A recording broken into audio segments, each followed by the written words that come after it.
Now this year we saw esports break through into the mainstream, and as competitive gaming continues to grow, the demand for cutting-edge peripherals is growing too. Here's a look at one of the highlights of yesterday, the hardware and the customization of the Xbox Elite controller. Yeah! Woo! Here at E3, we announced the Xbox Elite wireless controller. What we did was we took the basic controller we have today, added on to it, and improved it.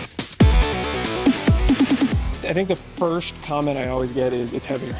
And it is. Most of the things we've added are steel. When you add these higher quality parts, you're going to add weight. This controller, you're not breaking. It's built tough, it's built strong, and it's not going to wear. Going back to when we were working with pros and top-level gamers, people that put in the serious hours, one of the biggest complaints is there's a wear-out issue. When I was competing, I would go through a controller every 3 months. The wear and tear from the analog sticks would just make your controller really grind around the edges.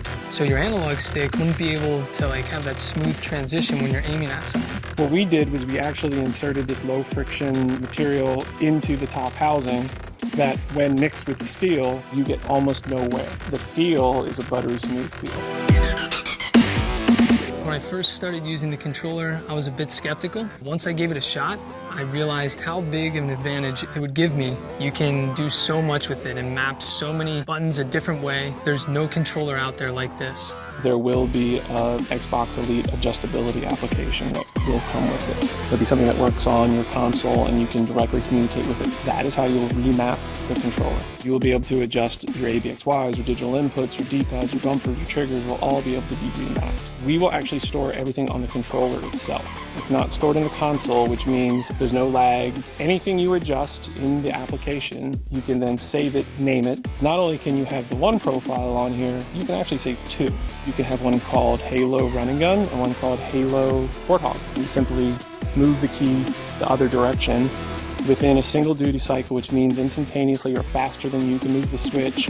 It'll already move over the new key mapping, zero lag. As soon as you're out of the Warthog, pop it back over, you're back to Run and Gun. When we started this, we started from day one, going to actual top leaderboard people's houses, did interviews, watched them play, record them, asked them how they would use it. Then we actually went to the pros. We said, what would you do? What would improve your game? What would take it to the next level? There's a lot of variety. You're not told this is the only way you can do it. Even with the paddles, there's elongated paddles that you can use. The idea of having paddles is you want to keep your grip where it is, specifically your thumbs. You know, in most games we're playing today, you're using both thumbsticks and you never want to take them off. Most of us on the pro team will set this top left paddle to the X button. That's the ability for thrust when you're playing on bumper jumper. So we're able to hit the paddle in the back and keep that smooth transition on our opponent. We really went overboard, we think, on everything to say what would make it fit for you as an individual gamer. The customization is endless. There's thousands of ways you can set up this controller. There is 4 paddles. There's 2 that we call the shorters and 2 that we call the longs. That's these ones down here. Hair triggers is a new thing that we added where it's a physical travel or 50% travel. Simply put, it's a mechanical stop. What that gives you is not only does it shorten the distance, but there's actually, because there's a hard wall behind it, it gives you a slight rebound. Then it'll come with 2 D-pads, one this multi-facet one, as well as the traditional cross. They are replaceable, they are removable, they're swappable, you can do them however you want. It's the same with the thumbsticks. You can pop these off and you can place in an elongated thumbstick, and that will actually help you to move less and have that perfect precision aim across the map if you're trying to snipe somebody. We're going to sell it with different shapes. We're going to work with partners to have different shapes. It does work the same way they always have, which means you still have a digital input, full analog movement. You're letting yourself tweak it just a little bit to give you that edge so you feel better, you play better.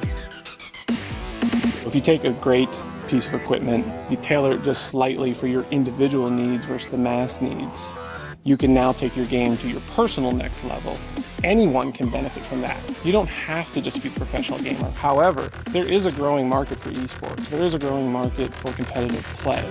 What we built here, we believe can do both. We're really, really excited to launch this. I think from day one, ground up, we designed this with the pros and the aspirational esport enthusiasts in mind. It's not about how Microsoft or Xbox is telling you how to play. It's not how a game title is telling you how to play.